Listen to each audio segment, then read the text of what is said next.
saya. Bapak Presiden yang kami hormati, hadirin sekalian yang berbahagia, tadi kita sudah dengarkan panjang lebar dari penjelasan Pak Menteri Koordinator dan juga tadi Badan Gizi dan juga tadi Presiden sebenarnya sudah membuka penjelasan-penjelasan kepada kita semua. Bapak Presiden, kami laporkan sejak Presiden memberikan instruksi kepada Dewan Ekonomi Nasional 1,5 bulan yang lalu, di mana waktu itu Presiden menginstruksikan untuk deregulasi, untuk menghadapi kemungkinan waktu itu tarif Amerika Serikat yang akan dikeluarkan oleh Presiden Trump. Dewan Ekonomi Nasional telah bekerja dan kita berkoordinasi dengan ketat dengan Menko Perekonomian, dan juga dengan asosiasi-asosiasi seperti Apindo dan sepatu dan sebagainya, sehingga kita mengerti masalah yang terjadi di bawah dan apa yang harus kita lakukan. Nah, kami melihat potensi dampak reciprocal tarif Amerika Serikat ini dan telah melakukan simulasi, kami ulangi simulasi potensi dampak penerapan tarif reciprocal. Nah, ekonomi Indonesia ini akan mengalami tekanan karena dampak kontraksi tadi sudah dijelaskan juga oleh Menko, dan volume perdagangan dunia akibat reciprocal tarif dari Amerika dan retaliasi dari beberapa negara lain seperti Tiongkok dan Jepang, Uni Eropa. Dampak terhadap PDB Indonesia akibat dari reciprocal tarif Amerika ini juga diperkirakan akan terbatas. Kami melakukan simulasi-simulasi yang sangat intensif selama Lebaran ini, sebelum Lebaran. Nah, kami melihat bahwa porsi ekspor Indonesia terhadap PDB relatif rendah, sekitar 23,8%. Dan porsi ekspor ke Amerika juga hanya 10% dari total ekspor Indonesia. Jadi dari rangkuman-rangkuman ini semua Bapak Presiden, tadi sudah disampaikan juga oleh teman-teman sebelumnya, kita sebenarnya tidak perlu khawatir berlebihan, bahwa kita waspada. Yes, pengalaman kita juga menangani kasus-kasus besar sudah cukup banyak. Bagaimana negara-negara lain pontang-panting menghadapi COVID, kita mampu mengatasi dengan baik. Ini pun menurut hemat kami Bapak Presiden, kita akan bisa atasi bersama-sama atas semua kita yang hadir di sini, kita kompak dan kita satu padu dan kita saling mendukung untuk tadi menyelesaikan masalah ini. Karena kita punya data dan punya potensi yang kuat bahwa kita mampu memitigasi masalah ini. Kemarin kami laporkan pada Bapak Ibu sekalian, dalam rapat pun Presiden telah membuat keputusan-keputusan yang cepat, yang menurut saya kami dari DEN tidak terbayangkan bahwa keputusan itu kemarin diambil menyangkut seperti deregulasi, yaitu mengenangkut kuota, menyangkut juga hair tax, semua bisa diputuskan dengan cepat dan segera akan dieksekusi. Karena ini akan nanti mengkompensate atau mengabsorb tadi tarif yang 32% ke Amerika itu. Dengan tadi rupiah yang kita diduga takut lebih dari 17.000, sebenarnya ini juga masih dalam batas-batas yang normal, sehingga itu juga bisa menjadi bagian penyerapan daripada tarif yang dibebankan oleh pemerintah Amerika.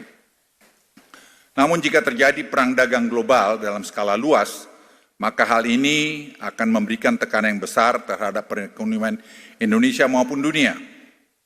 Terutama second round effect dari perlambatan ekonomi Tiongkok, yang kita tahu ekonomi Tiongkok sampai hari ini juga belum membaik seperti yang mereka harapkan. Kemarin kita dapat juga laporan dari Tiongkok bahwa banyak pemain-pemain di Tiongkok itu melihat Indonesia masih menjadi alternatif yang bagus buat mereka untuk melakukan investasi. Dan kami laporkan Bapak Presiden, ini saya kira peluang besar yang kita bisa ambil, dan kami kemarin dari anggota Dewan Ekonomi Nasional yang kebetulan disuruh ke sana, diperintahkan ke sana, juga memberikan laporan bahwa itu bisa segera kita eksekusi. Jadi sejak keputusan Bapak mengenai deregulasi, itulah memberikan dampak yang sangat luas. Meskipun secara agregat dampaknya terbatas, tetapi terdapat sektor-sektor yang mengalami penurunan ekspor dan output cukup besar. Ya, seperti perikanan perlu kita perhatikan karena menyangkut banyak ratusan ribu buruh. Pertanian, lainnya seperti tekstil, produk makanan, elektronik, peralatan listrik, produk kayu furniture, dan karet, dan juga produk plastik. Nah, kita tidak ingin melakukan retaliasi, karena saya lihat gayanya, kami lihat Bapak Presiden, gaya daripada Presiden Trump, dia ingin bilateral, tidak mau melakukan, agak kurang berkenan untuk melakukan multilateral. Pembicaraan-pembicaraan resmi akan segera dilakukan oleh Menko Perekonomian dan Presiden sudah merintahkan, tapi secara bersamaan juga Presiden sudah memberikan arahan, pendekatan-pendekatan non formal pun, non resmi pun sudah berjalan dan dengan Amerika, dengan Washington, dan saya kira ini akan punya dampak-dampak yang sangat baik kita lakukan secara bersamaan. Nah, sektor-sektor terdampak negatif ini perlu mendapat bantuan dari pemerintah, terutama di masa transisi. Tadi saya kira sudah dijelaskan oleh Menko Perekonomian, terutama karena signifikansinya padat karya. Namun ada juga hal-hal yang sudah kami juga mulai bicara, semikonduktor yang tadinya mau ke tetangga kita, mereka juga memilih untuk ke Indonesia. Jadi banyak sekali sebenarnya peluang-peluang yang kita bisa lakukan, tapi seperti yang dikatakan Presiden, kita semua harus mendukung, tidak memfabrikasi berita-berita yang belum tentu benar. Kita justru memfabrikasi berita-berita yang baik, yang positif mengenai negara kita. Karena kita sedang menghadapi situasi global. Ingat kembali bagaimana COVID dulu kita selesaikan karena kita semua kompak. Semua kompak dan semua mendengarkan arahan. Sekarang arahan Presiden sudah jelas. Saya berharap kita semua tidak ada yang ngarang-ngarang sana-sini. Kita harus patuh, taat, dan melakukan itu semua dengan sebaik-baiknya. Karena semua basisnya data. Saya ulangi, basisnya data. Bapak Ibu sekalian, saya juga ingin melaporkan lebih lanjut, memang betul kami sudah juga meramalkan dan saya kira semua kita bisa tahu, rupiah dan pasar saham di Indonesia juga mengalami koreksi. Namun seperti yang kami laporkan pada Bapak Presiden kemarin, masih sejalan dengan yang terjadi di negara-negara lain. Karena itu kita tidak perlu ada yang panik, yang berlebihan dan menyikapi hal ini. Ini biasa dalam dinamika kehidupan. Saya melihat Presiden dengan tenang kemarin buat keputusan-keputusan dan saya sampaikan pada beliau, saya sampaikan memang inilah keputusan yang harus dibuat dan kami bangga juga bahwa keputusan dibuat dengan cepat dalam kondisi-kondisi seperti ini. Nasdaq juga turun hampir 2.000 poin dan sejak diumumkannya tarif 2 April. Dan ini saya kira penting dan kita ingat juga ini peluang buat kita semua untuk melakukan refleksi. Ingat pada tahun pemerintahan Pak Harto Inpres 1985 itu juga perlu diterbitkan waktu itu untuk menghadapi keadaan ekonomi yang perlu diselesaikan. Bapak Ibu sekalian, strategi negosiasi dengan Amerika Serikat dan langkah kebijakan menghadapi dampak tarif resiprokal Amerika, ini juga sudah kami siapkan dan sudah kami koordinasikan dengan Kemenko Perekonomian dan juga kementerian-kementerian terkait. Indonesia dan juga asosiasi. Indonesia telah menyiapkan proposal untuk negosiasi tarif dengan Amerika. Proposal ini adalah proposal konkret yang dapat diimplementasikan dan menjawab keinginan permasalahan yang disampaikan oleh Amerika, terutama dengan USTR. Kita dengan USTR sudah banyak berbicara dan saya pikir kelihatan sudah mulai bentuknya.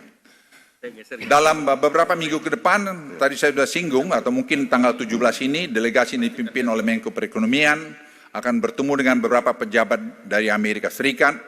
Delegasi Indonesia terdiri dari Kemlu, Kemendak, dan juga dari Dewan Ekonomi Nasional. Dan tadi yang sudah dijelaskan oleh Menko Perekonomian, ada beberapa kebijakan yang akan diambil oleh pemerintah. Pemerintah akan menyiapkan kebijakan untuk membantu sektor-sektor yang terdampak akibat tarif resiprokal dari Amerika. Dan perang dagang ini terutama di sektor-sektor padat karya. Tadi kami sudah jelaskan. Dan itu sudah kita lihat secara rinci karena sudah kita dengarkan juga dari asosiasi-asosiasi kira-kira apa. Karena kita perang bersama-sama. Kita satu tim. Nah, itu kita dengarkan dan kita tangkap bagaimana cara kita melawan keadaan seperti ini. Dan ini saya pikir kita sangat bangga bahwa teman-teman dari asosiasi memberikan masukan-masukan yang sangat konkret. Deregulasi untuk memotong ekonomi biaya tinggi sehingga membuat competitiveness dari produk-produk Indonesia di pasar internasional menjadi sangat baik. Dan ini saya kira sudah diputuskan oleh Presiden, dan pemerintah juga menyiapkan kebijakan counter cyclical untuk minimalkan dampak negatif perang dagang terhadap perekonomian domestik. Nah, dengan tadi deregulasi tadi, penyelesaian European Union SEPA yang selama ini belum selesaikan, saya kira akan segera terselesaikan, dan akibatnya market pasar kita di Eropa juga menjadi luas, sehingga market ke Amerika masih jalan, ke Eropa juga bisa jalan, dan juga dari BRICS kita masuk, dan kemudian Tiongkok juga masih membutuhkan kita. Saya kira kita bisa mengabsorb dampak tarif 32% yang diterapkan oleh Amerika. Dan juga melihat adanya reciprocal tarif dari Amerika ini sepenuhnya tidak negatif.